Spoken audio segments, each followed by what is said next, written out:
नमस्कार फ्रेंड्स, मैं Indu Gupta Mansarovar blog UP में आप सभी का स्वागत करती हूँ। कैसे हो आप सभी। और एक बहुत ही दुखद घटना जो आप लोगों तक पहुँची गई है। स्वर कोकिला भारत रत्न सम्मानित लता दीदी का कल निधन हो गया और मुंबई के शिवाजी पार्क में उनका अंतिम संस्कार भी कल शाम तक हो गया। और देखिए, कहते हैं ना कि जीवन सफल हो जाए तो ऐसा सब पूरे राजकीय सम्मान के साथ उनका अंतिम संस्कार किया गया। स्वयं प्रधानमंत्री नरेंद्र मोदी जी जाके उनको पुष्प चक्र उनको समर्पित किए। उसके बाद उनको नमन करके फिर उसके बाद वो गए। और उस टाइम भी ये गाना ही बज रहा था, ऐ मेरे वतन के लोगों।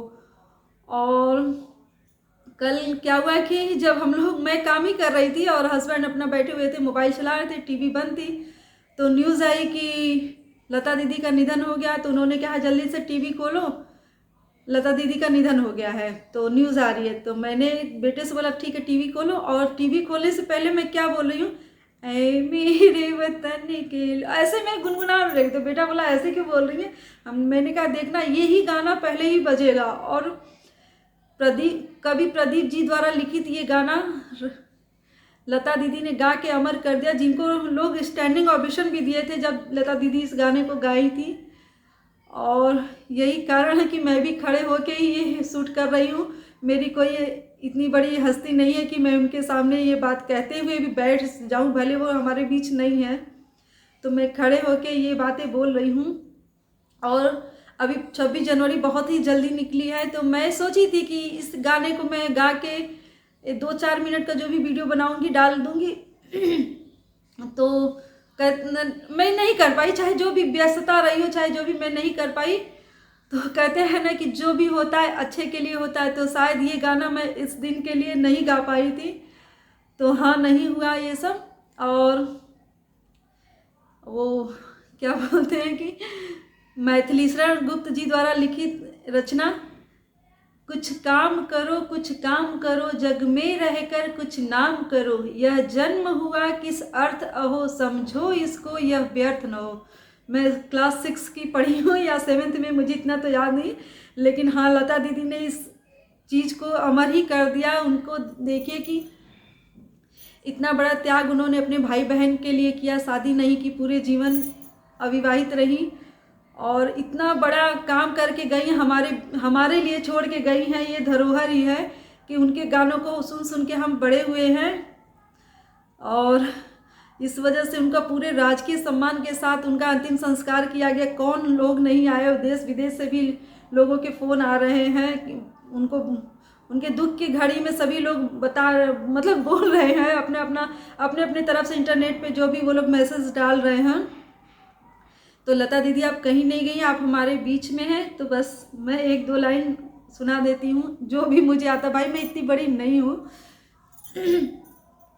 ऐ मेरे वतन के लोगों, जरा आँख में भर लो पानी, जो शहीद हुए हैं उनकी जरा याद करो कुर्बानी। ऐ मेरे वतन के लोगों, जरा आँख में भर लो पानी, जो शहीद हुए हैं उनकी जरा याद करो कुर्बानी।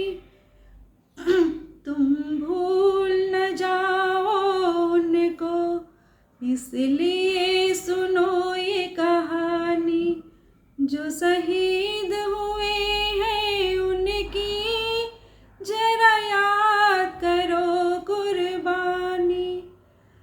जब घायल हुआ हिमालय, खतरे में पड़ी आजादी, जब तक थी सांस लड़े वो, जब तक थी सांस लड़े वो, फिर अपनी लाश बिछा दी, संगीत पे धर कर माथा, सो गए अमर बलिदानी, जो शहीद हुए हैं उन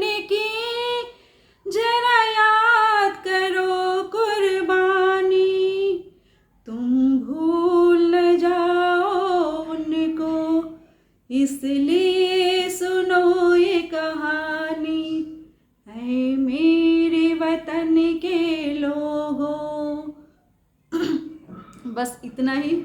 और एक गाना, तू जहाँ जहाँ चलेगा मेरा साया, मेरा साया, मेरा साया, मेरा साया, मेरा साया साथ होगा, तू जहाँ जहाँ चलेगा। तो वाकई लता दीदी आप आगे आगे चलिए और हम लोग आपके पीछे ही चलेंगे। इतने हम लोग नहीं हैं कि हम लोग आपसे आगे हो पाएँ। और जैसे आप गई हैं, जहाँ भी रहिए अच्छे से रहिए और हम लोगों के ऊपर अपनी कृपा बरसाइए, ताकि आने वाली, अगर मैं गलत बोल गई हूँ तो आने वाली पीढ़ियाँ आपको याद रखें आपके गानों के द्वारा। और वाकई में बहुत ही सुन के मन विभोर हो जाता है कि इतना अच्छा गाना कोई कैसे गा सकता है। कहते हैं ना कि सरस्वती जी उनके कंठ में विराजती थी, तो वाकई में सरस्वती जी उनके कंठ में विराजती थी। अभी देखिए 5 तारीख को बसंत पंचमी था, सरस्वती जी का आगमन हुआ और 6 तारीख को कहते हैं ना उनका विसर्जन होता है। तो वाकई में लता दीदी आपका 6 तारीख को विसर्जन हो गया। स्वर कोकिला जी बहुत ही अच्छा, बहुत ही बढ़िया। तो बस वीडियो में इतना ही।